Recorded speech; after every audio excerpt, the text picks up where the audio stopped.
Dorothy. I was glad to learn from your letter that you are studying about Indonesia in school. I'm enclosing some Indonesian stamps which you can show to your class.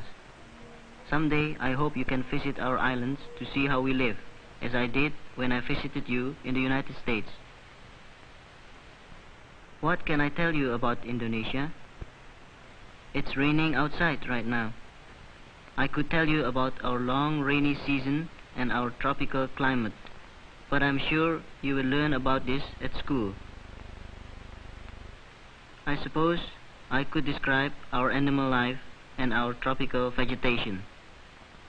I could tell you about our economy and our plantations, the great groves of palm trees which produce palm oil, the rubber plantations, but I'm sure you can read about these in your textbooks. I think I would like to tell you about our people and how we live. There are many things that are alike in both our countries and many things that are different. There is traffic in our cities too, but for each car there are dozens of bicycles. Even some of our taxis are three-wheeled bicycles with the passengers in front and the drivers behind.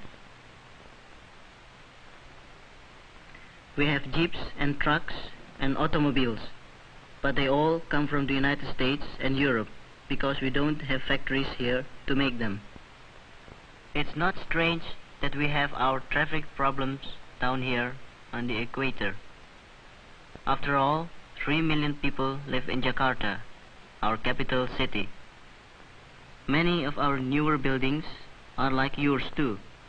Buildings such as the National Museum, which is much like your National Art Gallery in Washington, buildings like the National Post Office, and our President's home, the White House of Indonesia. Throughout our cities, new plans are being developed. Construction would be a familiar sight to you, but our methods are different because we do not yet have much machinery.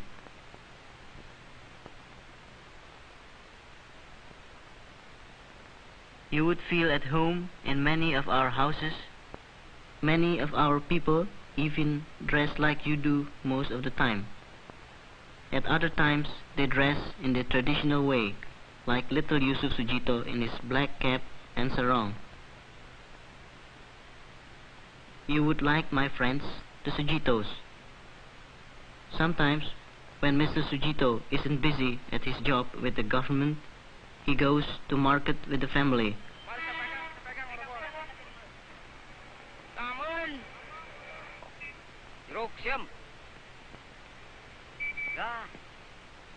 Bananas, the peddler says. Bananas and oranges. And a free sample for Yusuf. I hope the peddler is a friend of his. For a quick bite, the Sujitos can buy packets of delicious steamed rice wrapped in palm leaves instead of wax paper. And just as you might buy a hot dog to go with the rice, in Indonesia we have satay, strips of meat barbecued on sticks over a charcoal fire. With our food, we like hot peppers and spices. The hotter, the better. Then, to cool off, we have soda pop and soft drinks. Ice cold orangeade tastes mighty good here on the equator. So you see, city life here isn't so very different from life in your hometown. It's when I leave the city that I realize how things in our country would seem different to you. Our country is spread over an area as large as yours, but it's broken up into 3,000 pieces. Java, Sumatra, Borneo, the Celebes, the Moluccas, New Guinea, 3,000 islands. You can imagine how much harder it is for us to communicate with each other than it is for you who have only mountains and plains to cross. That's one reason why radio is so important to us. We have a national radio that broadcasts news of current events in the new national language and many other languages to our 80 million people. We are also making moving pictures to bring information to as many people as possible. Motion pictures and radio are so important because most of our people learn best by looking and by listening. They don't read newspapers or books because most of them have never been to school. What this man knows about rice farming, he learned from his parents. And he can tell his own little boy only what he knows. Things are done the same way generation after generation. This is one of the things we are changing. Before planting a new crop, some farmers make an offering to the rice god. Do you feel that offering this rice is a strange custom? Perhaps the farmer would feel that your custom of throwing rice at a wedding is even stranger. Another thing that we are changing is the harvesting of rice in the ancient tradition. Each head is cut one by one with a small knife in the palm of the hand. In some places, the rice is hulled and pounded into flour with poles.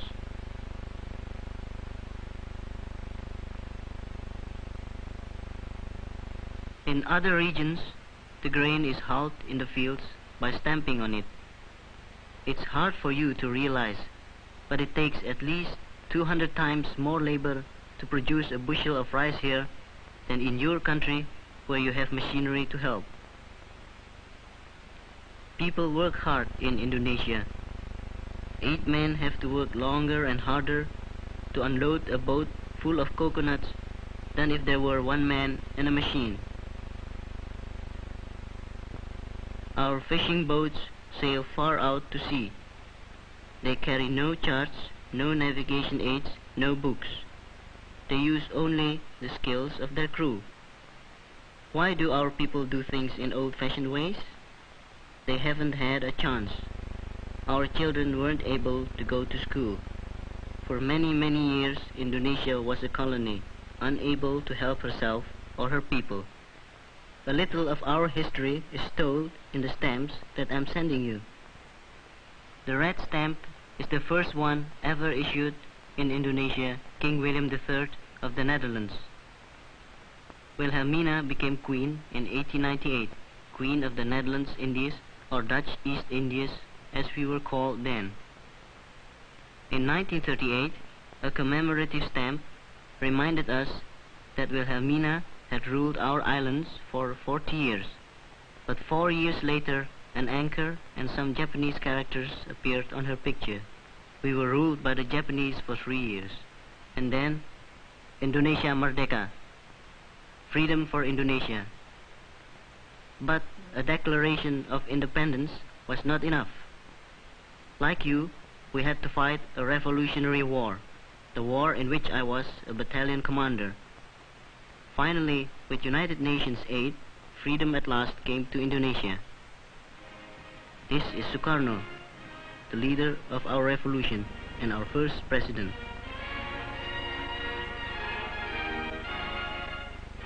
Our national anthem, Indonesia Raya. We think of Sukarno the same as you think of George Washington. Our leaders value the ideas of liberty held by your great men, Benjamin Franklin, Thomas Jefferson, Abraham Lincoln. We erect monuments dedicated to the same ideals expressed in your Constitution: freedom of speech, freedom of assembly, and freedom of worship. We believe in any God we want. 90% of our people are Muslims who pray to Allah and follow the teachings of Muhammad. About 3% of our people are Christians, like these Bataks in Sumatra, converted by Christian missionaries many years ago. These people are honoring one of their local heroes.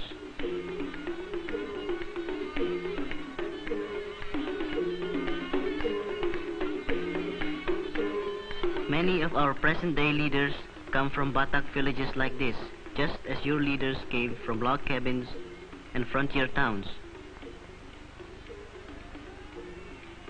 Besides Muslims and Christians, there are Buddhists, Hindus, and followers of other religious beliefs in Indonesia. Here in Bali, women bring offerings of rice cakes, fruits, and flowers to their Hindu temple. Festivals have become much more frequent since we won our independence.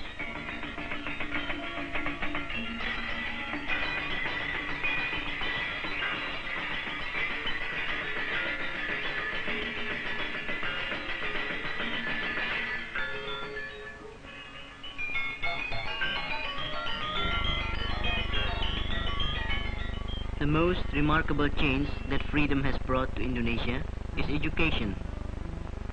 With the opening of schools everywhere, children flock to them, eager to learn.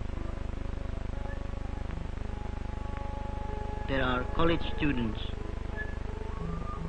elementary school students, and kindergarten children. Our little boys and girls sing and dance about the importance of rest and sleep, just as little children do in your country.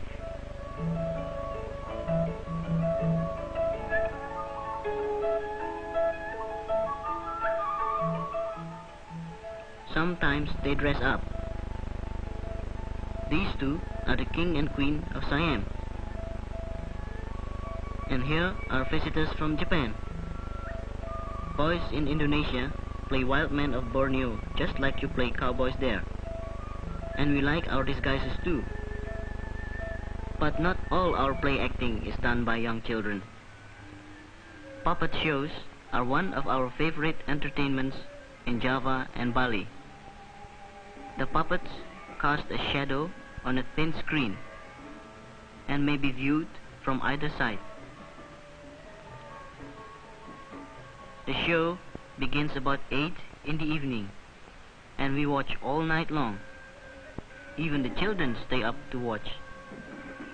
The puppet stories always involve a struggle between good and evil, and good always triumphs. But don't think that Indonesia uses only puppets to tell its stories.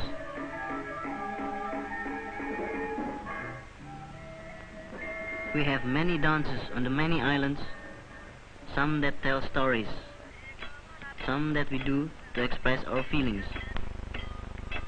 These boys in central Sumatra are doing a plate dance, striking the plates with metal rings on their fingers.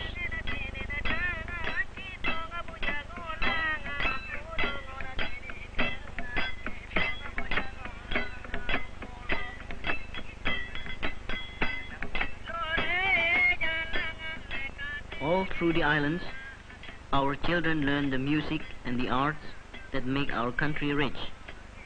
Not rich in the sense of money, but rich in the pleasure of living. This girl on Bali, only 7 years old, is dancing the Legong, the dove dance.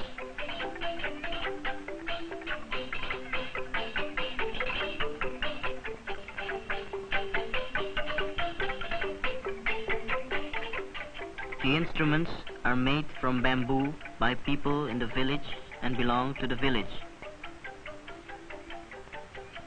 Small boys may play in the orchestra, and even the very old men. For hundreds of years, our children have learned the customs of our people, the old ways. Now that independence has come to us, we are also beginning to teach them the new. These children are growing into a world that is different from that which our old men have known.